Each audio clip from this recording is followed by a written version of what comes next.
tous et bienvenue sur ma chaîne, je suis très contente de vous retrouver aujourd'hui dans cette nouvelle vidéo. Suite à ma vidéo concernant ce que je n'achète plus, que vous avez vraiment super bien accueilli et je vous en remercie, et bien je reviens vers vous pour vous présenter ce que j'utilise pour faire le ménage, puisque je vous avais précisé que je n'utilisais plus toutes les tonnes de produits conventionnels, produits WC, produits à vitre, produits pour le sol, produits pour le parquet, produits pour le carrelage, produits pour la salle de bain, etc. etc. Je tourne environ avec 2-3 produits de base, je tambouille avec ou je les utilise même seule et c'est ce dont je vais vous parler aujourd'hui. Alors d'ores et déjà, si ce genre de vidéo vous plaît, n'hésitez pas à mettre un petit pouce vers le haut et à partager. Je vais commencer par vous présenter les 3 ingrédients de base que j'utilise, donc ils sont tous écologiques, économiques et multifonctions, donc des points qui sont très importants selon moi. Et dans la suite de la vidéo, je vous présenterai une ou deux petites tambouilles vraiment très simples. Un des premiers produits dont je vais vous parler, et c'est un des produits qui selon moi il faut absolument avoir chez soi pour le ménage, entre autres, il s'agit du vinaigre blanc, le vinaigre de cristal. Alors moi j'achète le moins cher,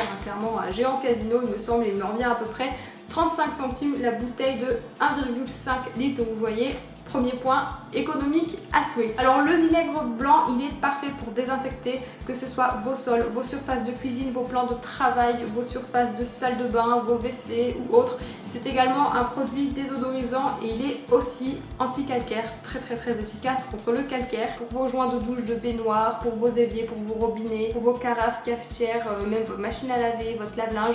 C'est également un produit qui peut être utilisé comme adoucissant en plus de votre lessive. Il est également détachant, anti-moisissure et il nettoie également très bien les vitres, les miroirs, le carrelage, le cuir, etc. Je l'utilise dans mon spray nettoyant multifonction dont je vais vous parler juste après, mais je l'utilise également mélangé à un peu d'eau par exemple pour nettoyer mes vitres ou mes miroirs. Juste un petit peu de vinaigre blanc et un mélange d'eau dans du pchit. Ensuite je frotte avec un torchon en microfibre, pareil, un essentiel à avoir. Et le tour est joué, mes vitres et mes miroirs sont extrêmement propres. Également mes surfaces de cuisine, voilà, super produit. Second produit qui m'est indispensable, bon là j'avoue que le paquet a quand même bien vécu, ça fait un petit moment que je l'ai, donc il est un petit peu sale, je vous l'accorde, en plus il a pris un petit peu l'eau, bref, on s'en fout. Donc il s'agit du bicarbonate de soude, celui-ci je l'ai acheté à Biocop pour, je sais plus, 2-3 € et on a 1 kg quand même, donc pareil, il me dure assez longtemps. Je l'utilise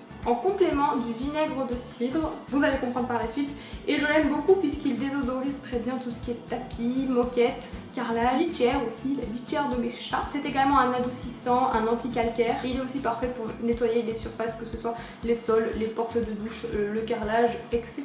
Le dernier produit est tout simplement du savon noir. Alors vous pouvez le retrouver sous forme de gel, sous forme liquide ou sous forme solide, enfin plus ou moins solide. Il est également connu pour ses propriétés cosmétiques. Bon là on parle uniquement de ménage, donc celui-ci je l'ai acheté dans un supermarché aussi, mais vous pouvez également le trouver à Biocop. Il est certifié EcoCert et comme c'est un savon, et ben il nettoie en profondeur également toutes les surfaces, que ce soit les carrelages, le lino. Moi j'utilise également pour mon parquet flottant en essorant bien ma serpillère, voilà, pour éviter que le parquet gondole. Par contre je le déconseille pour les sols vitrifiés. Il nettoie également les surfaces de cuisine, de salle de bain, etc. Bref, c'est un savon quoi. Par contre il faut bien le rincer après, sinon il peut laisser des traces. Je l'utilise principalement pour nettoyer mes sols, mélangés avec de l'eau chaude, parfois de l'huile essentielle pour parfumer. Voilà pour ces 3 petits ingrédients de base. Donc avec ces 3-ci, vous avez déjà moyen en fait de nettoyer toute votre maison, puisque les 3 sont multifonctions, donc autant bien pour les WC, les miroirs, les vitres, le sol, les plans de travail, les éviers, etc. Mais je tenais tout de même à vous présenter une ou deux recettes et on va commencer tout de suite avec le fameux spray nettoyant multifonction. Pour le réaliser, c'est très simple. Il vous faut tout d'abord un vaporisateur. Alors préférez un vaporisateur en verre. Là moi pour l'instant je n'en ai pas. Je fais avec un en plastique, mais c'est pas ce qu'il y a de mieux. Le verre conserve mieux. Et pour réaliser votre nettoyant, il suffit de mettre un tiers de vinaigre blanc et 2 tiers d'eau. Une cuillère à soupe de bicarbonate. Si vous le souhaitez, c'est pas obligatoire, mais moi je veux vraiment une action bien nettoyante, bien désinfectante, bien désodorisante. Alors oui, j'ai oublié de préciser qu'il faut pas mettre de l'eau trop chaude et que si c'est le cas, il faut attendre qu'elle refroidisse avant de mettre votre bicarbonate, sinon il se passe ce que vous venez de voir. Et ensuite, si vous le souhaitez, vous pouvez ajouter plusieurs gouttes d'huiles essentielles de votre choix.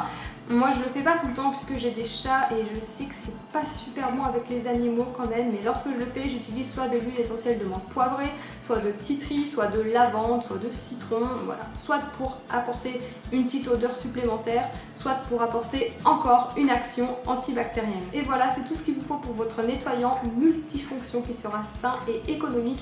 Avant de l'utiliser, n'oubliez pas de le secouer un petit peu et après vous n'avez plus qu'à pchiter sur n'importe quelle surface et à nettoyer soit avec une éponge et de l'eau, soit avec un chiffon microfibre. Deuxième petite astuce, recette vraiment toute simple mais qui je pense va en aider beaucoup. Celle-ci vise à entretenir vos canalisations, notamment lorsqu'elles sont bouchées. Et j'avoue qu'il vaut mieux le faire avant, afin d'éviter les dégâts. Donc pour entretenir vos canalisations, ou si celles-ci sont légèrement bouchées, parce que si c'est trop bouché, écoutez, c'est trop tard. Et pour ça, je vous conseille la ventouse. Il n'y a rien de plus efficace qu'une ventouse. Mais avant d'en arriver là, vous pouvez tout simplement mettre dans vos canalisations, donc de douche, d'évier ou autre, un quart de tasse de bicarbonate de soude et une demi-tasse de vinaigre blanc. Chaud, moi je préfère le mettre chaud. Alors vous allez voir que ça va mousser, que ça va faire beaucoup de fumée, c'est tout à fait normal. Ensuite vous laissez agir minimum 30 minutes et vous allez venir rincer avec de l'eau bouillante. À faire de temps en temps afin d'éviter que vos canalisations soient bouchées et également pour éviter les mauvaises odeurs. Sur cette lignée vous pouvez également utiliser le vinaigre blanc pour détartrer vos WC. Oui, je montre par là parce que mes WC sont juste ici. Voilà, il faut que j'arrête de faire trop de gestuels à chaque fois. Bref, pour ce faire, il suffit juste de venir chauffer le vinaigre blanc, de le verser dans la cuvette de vos WC et de laisser agir toute une nuit. Et voilà, il n'y a pas meilleur détartrant que le vinaigre blanc. Écoutez, je pense que je vous ai tout dit globalement. Je vous ai bien listé toutes les propriétés de chacun de ces 3 ingrédients de base pour faire le ménage chez vous. Si vous avez des questions, n'hésitez pas à les poser en dessous en commentaire et j'espère vraiment que cette vidéo vous aura plu et qu'elle aura pu vous être utile. Sur ce, je vous laisse et on se retrouve très bientôt dans une prochaine vidéo. Bye!